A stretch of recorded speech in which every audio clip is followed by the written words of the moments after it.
I really don't like people making assumptions about PIP and why people are on it.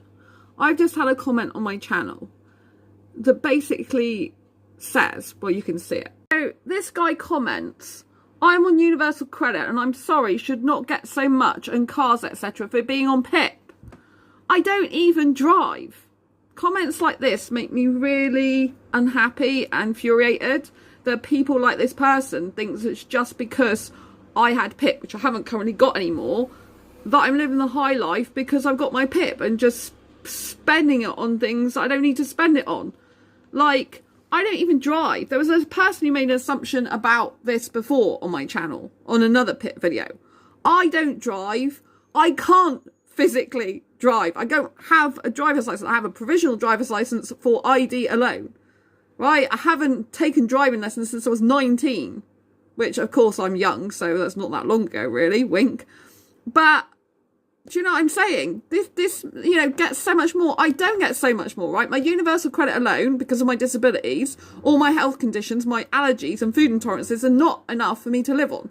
I'm currently taking money out of my savings just to pay for food every month.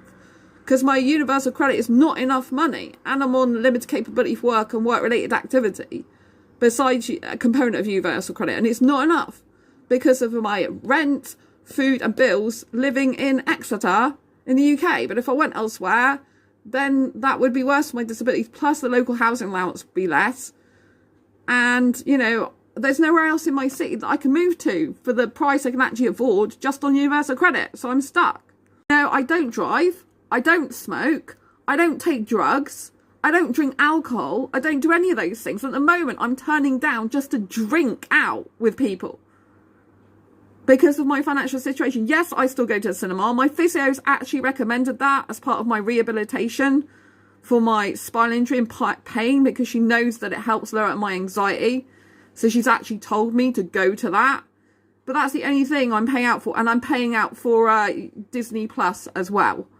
The cheapest version. Because she knows that movies help me relax. They're one of the few things that helps to calm my anxiety down a bit. Do you know what I mean? So I can actually have some level of functionality. But these are actual, not leisure activities. They're actually part of my mental health care plan. Which is part of my pain management plan. Because my mental pain affects my physical pain so much. Last time I couldn't even do any exercises when I went to the physio. You know what I mean? Because my mental pain is so bad at the moment. You know, I'm now at a place where I live that's so expensive, but I had to move here because my last landlord said he was selling. So that's the situation.